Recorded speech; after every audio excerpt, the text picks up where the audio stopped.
한국의 수소혁명, 세계를 놀라게 한 그 진실을 추적한다. 2025년 10월 KIM과 포스텍의 놀라운 발견이 전 세계 에너지 패러다임을 바꾸고 있다.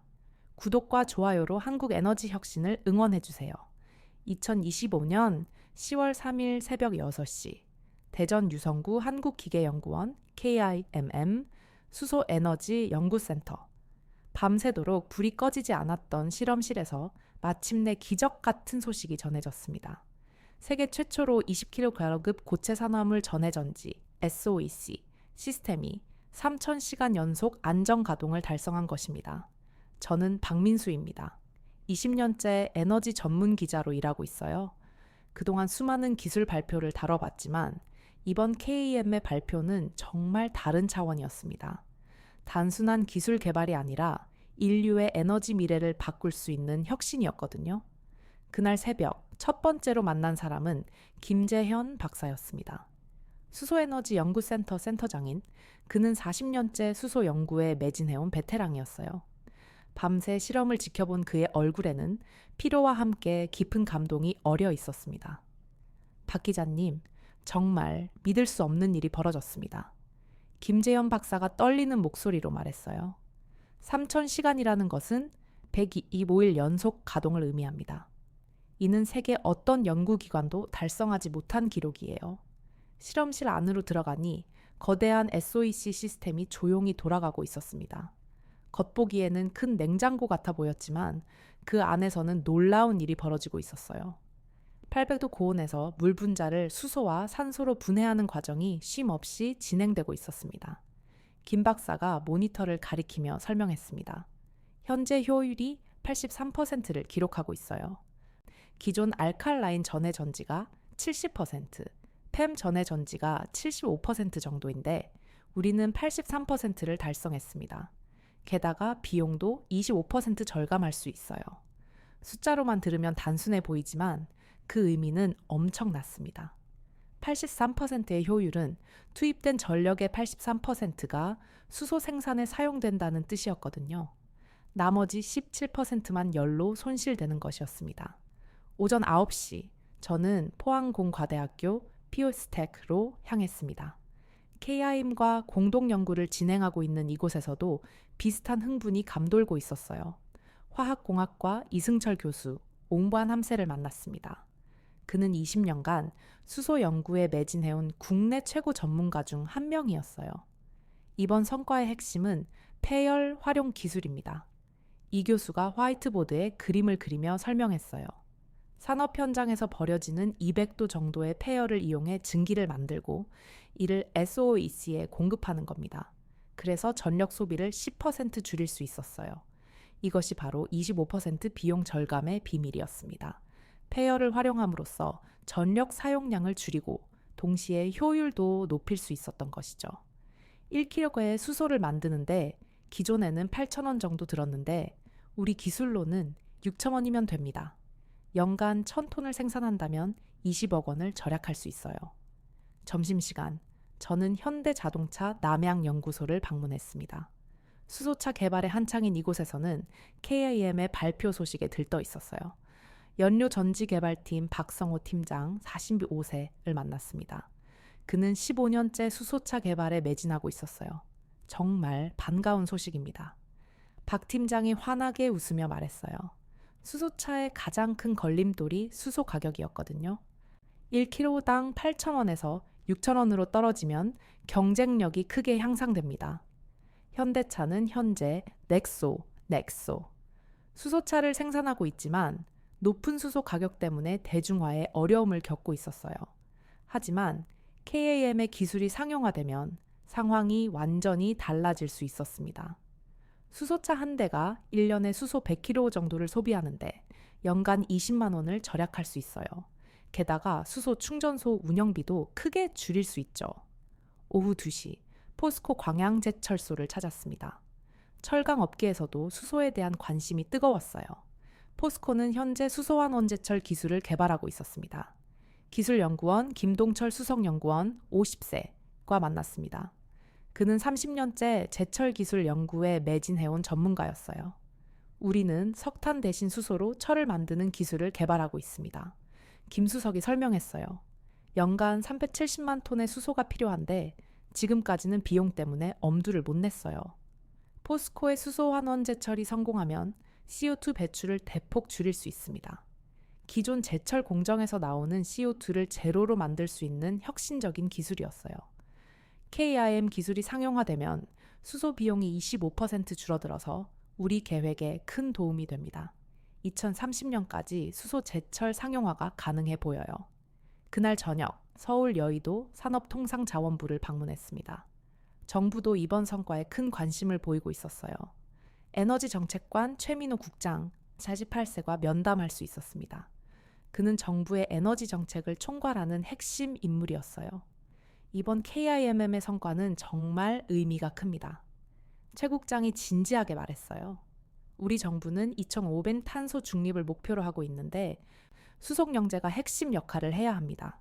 정부는 지난 8월 발표한 제11차 전력 수급 기본계획 BPLE에서 2038년까지 수소 발전 비중을 8.8%로 늘리기로 했어요. 이를 위해서는 연간 50만 톤의 수소가 필요했습니다. KIMM 기술이 상용화되면 수소 생산 비용이 크게 줄어들어서 목표 달성이 훨씬 쉬워집니다. 정부도 적극 지원할 계획이에요. 다음 날인 10월 4일 저는 삼성전자 화성 캠퍼스를 방문했습니다. 반도체 산업에서도 수소에 대한 관심이 높았어요. DS 부문 기술기획팀 이지현 상무 원질 미세와 만났습니다. 반도체 제조 공정에는 고순도 수소가 필수적이었어요. 반도체 공정에서 수소는 꼭 필요한 소재입니다. 이 상무가 설명했어요. 특히 최첨단 공정에서는 99.999% 이상의 고순도 수소가 필요해요. 삼성전자는 연간 5만 톤의 수소를 사용하고 있었습니다. 대부분 일본이나 독일에서 수입하는 고가의 제품이었어요. KIM 기술로 생산한 수소의 순도도 충분히 높다고 들었어요. 국산 수소를 사용할 수 있다면 공급 안정성도 높아지고 비용도 줄일 수 있죠. 오후에는 네이버 데이터 센터를 방문했습니다. AI 열풍으로 데이터 센터의 전력 소비가 급증하면서 수소 연료 전지에 대한 관심이 높아지고 있었어요. 클라우드 플랫폼 담당 김태윤 이사 46세와 만났습니다. 데이터 센터는 24시간 안정적인 전력 공급이 필수였어요. AI 서비스가 늘어나면서 전력 사용량이 폭증하고 있어요. 김 이사가 걱정스러운 표정으로 말했어요. 기존 전력망만으로는 한계가 있어서 연료 전지를 검토하고 있습니다. 네이버는 춘천 데이터 센터에 수소 연료 전지 설치를 계획하고 있었습니다. 연간 3만 톤의 수소가 필요한 대규모 프로젝트였어요. 수소 가격이 25% 떨어진다면 경제성이 크게 개선됩니다. 2026년부터 본격 가동할 수 있을 것 같아요. 그주 내내 이런 현상이 계속되었습니다. 자동차, 철강, 반도체, IT 등 모든 산업계에서 수소에 대한 관심이 폭증했어요. 하지만 모든 것이 순조로운 것만은 아니었습니다. 일부에서는 우려의 목소리도 나왔어요. 에너지경제연구원의 한정호 박사 온디오세는 신중한 입장을 보였습니다. 기술적 성과는 인정하지만 상용화까지는 시간이 걸릴 것 같습니다. 한 박사가 분석했어요. 실험실에서의 성공과 산업 현장에서의 적용은 다른 문제거든요. 그는 몇 가지 우려사항을 지적했습니다. 첫째, SOEC 시스템의 수명 문제였어요. 3,000시간은 분명 기록적이지만 상용화를 위해서는 최소 8만 시간은 가동되어야 했습니다. 둘째, 대량 생산 시의 품질 관리 문제였어요. 실험실에서 소량 생산할 때와 공장에서 대량 생산할 때는 완전히 다른 도전이 기다리고 있었어요. 셋째, 경제성 문제였어요. 25% 비용 절감이라고 하지만 초기 투자 비용이 워낙 높아서 실제 경제성을 확보하기까지는 시간이 걸릴 수 있었습니다. 10월 중순, 저는 해외 전문가들의 반응도 살펴봤습니다. 독일 막스플랑크 연구소의 밀러 박사와 화상 인터뷰를 진행했어요. 한국의 성과는 정말 인상적입니다. 밀러 박사가 인정했어요. 우리도 비슷한 연구를 하고 있지만 아직 3,000시간 연속 가동은 달성하지 못했어요. 독일은 유럽 수소 전략의 핵심 국가였습니다. 2030년까지 5천억 유로를 투자해서 수송 영재를 구축할 계획이었어요. 한국 기술이 상용화되면 글로벌 수소 시장에 큰 변화가 올 것 같습니다. 우리도 한국과의 협력을 적극 검토하고 있어요. 미국의 반응도 비슷했습니다. 에너지부 산하 국립재생에너지연구소 NREL의 존슨 박사와도 인터뷰했어요. 미국도 IRA를 통해 1조 달러를 투자하고 있지만 한국의 기술력은 무시할 수 없어요. 존슨 박사가 말했어요. 특히 SOEC 분야에서는 한국이 앞서가고 있는 것 같습니다. 일본의 반응은 좀 더 복잡했습니다. 도쿄대학의 다나카 교수는 경계심을 드러냈어요. 일본이 수소 기술의 선진국이라고 자부해 왔는데 한국이 추월하고 있어서 위기감을 느낍니다. 다나카 교수가 솔직하게 인정했어요. 일본은 1970년대부터 수소 연구를 시작해서 기술적 우위를 유지해 왔습니다. 하지만 한국의 급속한 발전에 당황하고 있었어요. 중국의 반응도 주목할 만했습니다. 베이징 대학의 리 교수와의 인터뷰에서 흥미로운 사실을 알 수 있었어요. 중국도 연간 500만 톤의 수소 생산을 목표로 하고 있지만 기술적으로는 한국이 앞서 있어요. 리 교수가 인정했어요. 우리도 한국 기술 도입을 검토하고 있습니다. 11월에 들어서면서 정부의 본격적인 지원책이 발표되었습니다. 산업통상자원부는 수소경제 가속화 방안을 내놓았어요. 핵심 내용은 다음과 같았습니다. 첫째, 2030년까지 SOEC 기술 상용화에 3조 원을 투자한다는 것이었어요. 둘째, 수소 생산단지를 전국 5곳에 조성한다는 계획이었습니다. 셋째, 수소 관련 규제를 대폭 완화한다는 방침이었어요. 최민호 국장이 브리핑에서 설명했습니다. 2030년까지 수소경제 규모를 70조 원으로 늘리고 30만 개의 일자리를 만들겠습니다. KIMM 기술이 그 핵심 역할을 할 것입니다. 민간 기업들의 투자도 잇따랐습니다.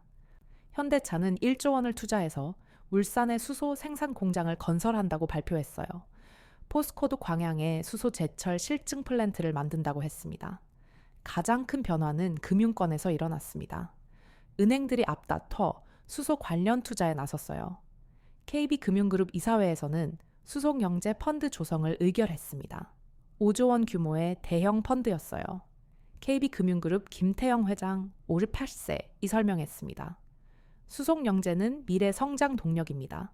한국이 기술적 우위를 확보한 만큼 적극 투자하겠습니다. 신한금융그룹도 3조 원 규모의 수소펀드를 만들었어요. 우리금융그룹, 하나금융그룹도 비슷한 계획을 발표했습니다. 12월이 되자 해외 투자도 몰려들기 시작했습니다. 독일의 지멘스가 KIM과 기술협력 협약을 체결했어요. 미국의 GE도 한국 진출을 검토한다고 발표했습니다. 가장 놀라운 것은 사우디아라비아의 움직임이었습니다. 사우디 아람코가 한국의 수소 생산 기지를 만들겠다고 제안한 것입니다. 사우디 에너지부 장관이 직접 한국을 방문했어요. 사우디는 풍부한 태양광으로 전력을 만들고 한국 기술로 수소를 생산해서 전 세계에 수출하겠습니다. 이는 정말 파격적인 제안이었습니다. 석유의 나라 사우디가 수소 경제로 전환하겠다고 선언한 것이었어요. 하지만 이런 급속한 변화에 대한 우려도 있었습니다.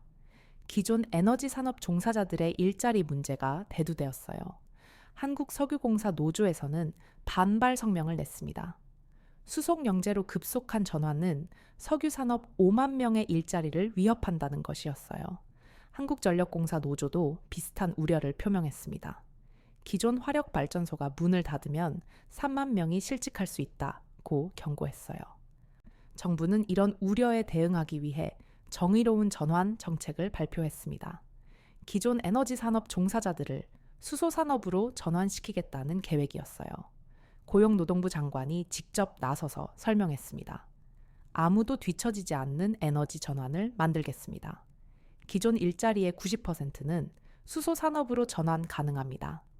연말이 되어 1년을 돌아보니 2025년은 정말 수소의 해였다는 생각이 들었습니다. KIM의 기술적 성과를 시작으로 산업 전반에 혁신의 바람이 불었어요. 특히 인상적이었던 것은 젊은 세대들의 반응이었습니다. 대학에서는 수소 관련 학과에 지원자가 몰려들었어요. 서울대 화학공학과에 지원한 김민수 군 18세과 인터뷰했습니다. 수소 기술자가 되어서 지구온난화 해결에 기여하고 싶어요. 한국이 수소 강국이 되는데 제가 역할을 하고 싶습니다. 포스텍. 신소재공학과에 진학한 이지영 양 19세도 비슷한 꿈을 갖고 있었어요. 수소 연료 전지 소재를 개발해서 더 효율적이고 저렴한 시스템을 만들고 싶어요. 기업들도 인재 확보에 나섰습니다. 현대차, 포스코, 삼성전자 등이 수소 전문가 채용을 대폭 늘렸어요. 하지만 동시에 새로운 도전도 시작되고 있었습니다. 수소 안전 관리 문제가 대두되었어요. 수소는 가연성이 높아서 세심한 관리가 필요했습니다. 소방청에서는 수소 안전 매뉴얼을 새로 만들었어요. 수소 취급 시설의 안전 기준도 강화했습니다. 환경단체들은 수소 생산 과정의 환경 영향을 우려했어요. SOEC 시스템이 800도 고온에서 작동하기 때문에 에너지 소비량이 많다는 지적이었습니다. 하지만 KIM의 김재현 박사는 이런 우려를 일축했습니다. 폐열을 활용하기 때문에 실제 추가 에너지 소비는 최소화됩니다. 오히려 기존 방식보다 환경 친화적이에요. 2026년 새해가 되면서 수속 영재는 새로운 단계로 접어들고 있습니다. 실험실의 기술이 산업 현장으로 본격 확산되는 시기였어요. 현대차 울산 공장에서는 SOEC 시설 건설이 한창이었습니다. 2026년 하반기부터 본격 가동될 예정이었어요. 포스코 광양제철소의 수소제철 실증 플랜트도 막바지 공사를 하고 있었습니다. 2027년부터 시범 운영에 들어갈 계획이었어요. 삼성전자도 평택 캠퍼스에 수소 생산 시설을 구축하고 있었습니다. 반도체 공정에 필요한 고순도 수소를 자체 생산하겠다는 것이었어요. 가장 주목받는 것은 제주도의 수소 아일랜드 프로젝트였습니다. 제주도 전체를 수속영재 실증 지역으로 만드는 야심찬 계획이었어요. 제주도지사가 직접 발표했습니다. 2030년까지 제주도의 모든 에너지를 수소로 공급하겠습니다. 전 세계 수속영재의 롤모델이 되겠어요. 해외에서도 한국의 기술에 주목하고 있었습니다. 독일, 미국, 일본 등에서 기술 도입 문의가 쏟아졌어요. 특히 중동 국가들의 관심이 뜨거웠습니다. UAE, 카타르, 쿠웨이트 등이 한국과의 수소 협력을 제안했어요. UAE 에너지부 장관이 말했습니다. 중동의 풍부한 태양광과 한국의 수소 기술을 결합하면 새로운 에너지 강국이 될 수 있습니다. 하지만 이런 급속한 변화 속에서도 해결해야 할 과제들이 남아 있었습니다. 가장 큰 문제는 인프라 구축이었어요. 수소 저장과 운송을 위한 인프라가 부족했습니다. 수소 충전소도 전국에 100개 정도밖에 없었어요. 정부는 2030년까지 수소 충전소를 1000개로 늘리겠다고 발표했습니다. 수소 파이프라인도 전국적으로 구축하겠다는 계획이었어요. 두 번째 과제는 국제표준화였습니다. 수소 기술이 글로벌하게 확산되려면 국제표준에 맞아야 했어요. 한국표준과학연구원에서는 수소 관련 국제표준 제정에 적극 참여하고 있었습니다. ES, IEC 등 국제기구에서 한국의 목소리를 높이고 있었어요. 세 번째 과제는 인재 양성이었습니다. 수속 영재가 본격화되려면 전문 인력이 대폭 필요했어요. 교육부는 전국 20개 대학에 수소 관련 학과 신설을 지원한다고 발표했습니다. 기존 화학공학과, 기계공학과에도 수소 트랙을 만들기로 했어요. 마지막 과제는 사회적 수용성이었습니다. 아직도 많은 국민들이 수소의 안전성에 대해 우려하고 있었어요. 정부는 대대적인 홍보 캠페인을 시작했습니다. 수소, 안전하고 깨끗한 미래 에너지라는 슬로건을 내걸었어요. 그런데 2026년 3월 예상치 못한 사건이 벌어졌습니다. 독일에서 SOEC 관련 특허 분쟁이 제기된 것입니다. 독일의 한 연구기관이 KIMM의 기술이 자신들의 특허를 침해했다고 주장한 것이었어요. 이는 한국 수소 산업에 큰 타격이 될 수 있는 사안이었습니다. KIMM은 즉시 반박 자료를 제출했습니다. 우리 기술은 완전히 독창적이며 어떤 특허도 침해하지 않았다고 주장했어요. 정부도 적극 지원에 나섰습니다. 특허청, 산업부, 외교부가 합동으로 대응팀을 꾸렸어요. 다행히 3개월간의 법적 공방 끝에 한국의 손을 들어줬습니다. 독일 법원은 한국의 기술이 독창적이며 특허 침해가 아니다 라고 판결했어요. 이 사건은 오히려 한국 기술의 우수성을 전 세계에 알리는 계기가 되었습니다. 해외 언론들도 한국이 수소 기술 강국으로 부상하고 있다고 보도했어요. 그해 여름, 저는 1년 반 전 처음 만났던 김재현 박사를 다시 만났습니다. 그는 여전히 연구실에서 새로운 기술 개발에 매진하고 있었어요. 지난 1년 반이 꿈만 같았어요. 김 박사가 감회에 젖은 표정으로 말했어요. 실험실의 작은 성과가 이렇게 큰 변화를 가져올 줄은 몰랐습니다. 그는 새로운 목표를 세우고 있었습니다. SOEC 효율을 90%까지 높이고 수명을 10만 시간으로 늘리는 것이었어요. 아직 갈 길이 멀어요. 더 효율적이고 더 저렴한 기술을 만들어야 해요. 그래야 수소가 진정한 대중에너지가 될 수 있습니다. 이승철 포스텍 교수도 비슷한 심경이었습니다. 이제 시작일 뿐이에요. 수송영재의 진짜 모습은 앞으로 10년 후에 나타날 겁니다. 2026년 말, 한국의 수소 생산량은 20만 톤을 넘어섰습니다. 2025년에 5만 톤에 비해 4배 증가한 것이었어요. 수소차 보급도 급속히 늘어났습니다. 2025년 1만 대에서 2026년 5만 대로 5배 증가했어요. 수소버스, 수소트럭도 본격 보급되기 시작했습니다. 가장 큰 변화는 일반 국민들의 인식이었습니다. 수소에 대한 두려움이 줄어들고 관심이 높아졌어요. 서울 강남구에 사는 김영희 씨, 45세, 주부와 인터뷰했습니다. 처음엔 수소가 위험하다고 생각했는데 이제는 아니에요. 다음 차는 수소차로 바꿀 생각이에요. 부산의 택시기사 박철수 씨, 52세는 이미 수소 택시를 운행하고 있었습니다. 연료비가 많이 줄어들어서 좋아요. 환경에도 도움이 되고요. 젊은 세대들의 반응은 더욱 긍정적이었습니다. 대학생 이민지 양 21세는 수소는 미래 에너지예요. 우리 세대가 지구를 구할 수 있는 기술이라고 생각해요. 라고 말했습니다. 2027년이 되면서 수송영재는 완전히 새로운 국면에 접어들었습니다. 이제 더 이상 실험이나 시범 사업이 아니었어요. 본격적인 상용화 단계였습니다. 현대차 울산 공장의 SOEC 시설이 정식 가동을 시작했습니다. 1일 수소 생산량 10톤을 달성했어요. 이는 수소차 1000대가 하루 운행할 수 있는 양이었습니다. 포스코 광양제철소의 수소 제철도 시범 운영에 들어갔습니다. 하루 100톤의 수소로 1000톤의 철강을 생산하는 데 성공했어요. 삼성전자 평택 캠퍼스의 수소 생산 시설도 가동을 시작했습니다. 반도체 공정에 필요한 고순도 수소를 100% 자급할 수 있게 되었어요. 해외 진출도 본격화되었습니다. 현대차는 인도에 수소차 공장을 건설한다고 발표했어요. 포스코는 베트남에 수소 제철소를 짓기로 했습니다.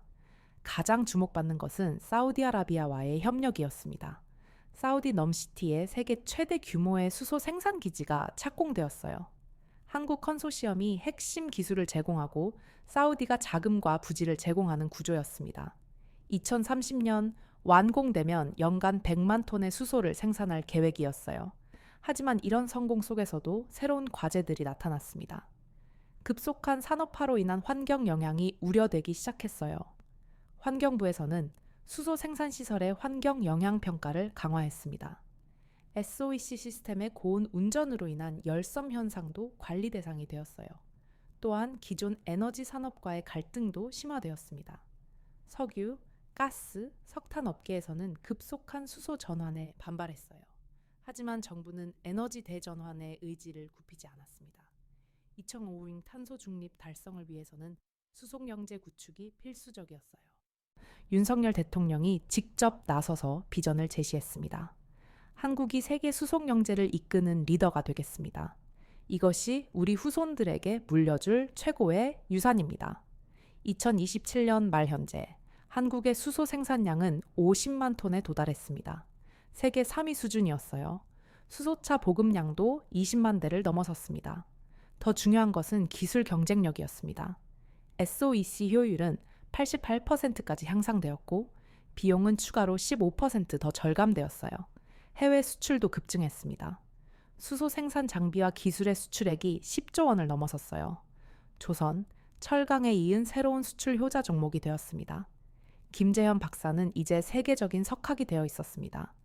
노벨상 후보로도 거론되고 있었어요. 과학자로서 이보다 더 큰 보람은 없어요. 김 박사가 소감을 밝혔습니다. 우리의 연구가 지구 환경 보호에 기여하고 있다는 것이 가장 큰 자랑입니다. 이승철 포스텍 교수도 국제적 명성을 얻었습니다. 전 세계 대학에서 간견 요청이 쏟아졌어요. 한국이 에너지 기술의 중심이 되었어요. 이제 전 세계가 한국을 바라보고 있습니다. 그런데 2028년 초 또 다른 놀라운 소식이 전해졌습니다. KMM에서 차세대 SOEC 기술을 개발했다는 것이었어요. 새로운 기술은 효율이 95%에 달하고 수명도 15만 시간으로 늘어났다고 했습니다. 비용도 기존 대비 50%더 절감할 수 있었어요. 김재현 박사가 다시 한번 세상을 놀라게 한 것입니다. 이제 수소가 화석 연료보다 저렴해질 수 있어요. 진정한 에너지 혁명이 시작됩니다. 이 소식이 전해지자 전 세계가 다시 한번 한국에 주목했습니다. 각국 정상들이 한국 방문을 요청했어요. 바이든 미국 대통령도 한국을 방문해서 수소 협력을 제안했습니다. 미국과 한국이 함께 세계 에너지 문제를 해결하자고 말했어요. 독일 총리, 일본 총리도 연이어 한국을 찾았습니다. 모두 수소 기술 협력이 목적이었어요. 하지만 가장 인상적이었던 것은 시진핑 중국 주석의 방문이었습니다. 중국도 탄소 중립을 위해 한국의 수소 기술이 필요하다고 인정한 것이었어요. 한국의 수소 기술은 전 인류의 자산입니다. 중국도 적극 협력하겠습니다. 2028년 말, 한국은 명실상부한 세계 수소 강국이 되어 있었습니다. 수소 생산량 100만 톤, 수소차 보급량 50만 대를 달성했어요. 경제적 효과도 엄청났습니다. 수소 관련 산업 매출이 100조 원을 넘어섰고 일자리도 50만 개가 창출되었어요. 더 중요한 것은 환경적 효과였습니다. 수소 활용으로 CO2 배출량이 연간 2천만 톤 감소했어요. 이는 승용차 800만 대가 1년간 배출하는 양과 같았습니다. 국민들의 삶도 크게 변했습니다.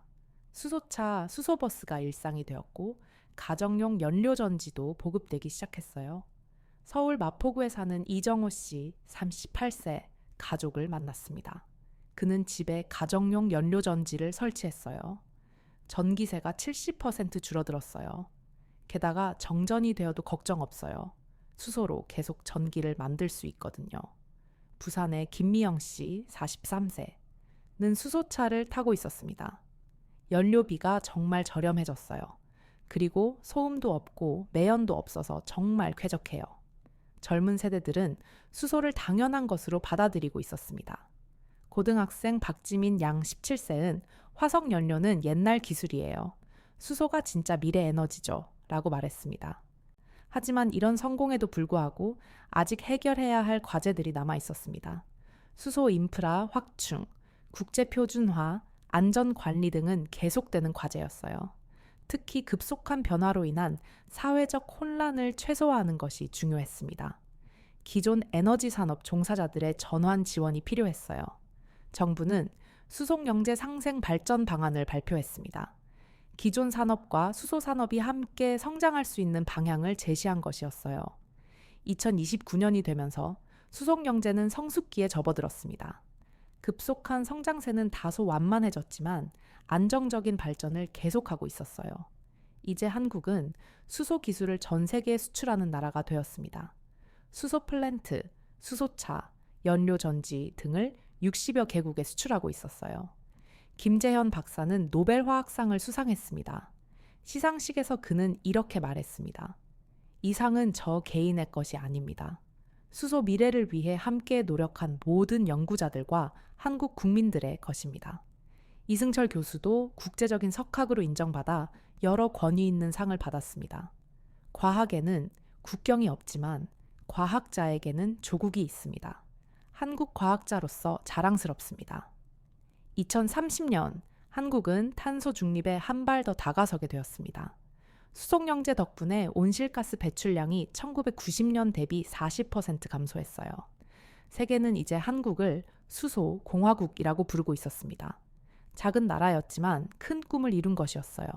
그날 밤 5년 전 처음 KIMM 연구실에서 만났던 김재현 박사와 마지막 인터뷰를 했습니다.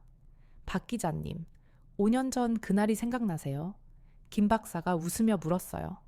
물론입니다. 세계를 바꾼 그 역사적인 순간이었죠.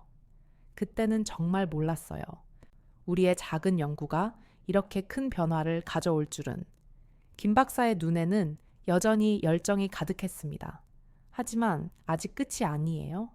더 좋은 기술, 더 깨끗한 에너지를 만들어야 해요.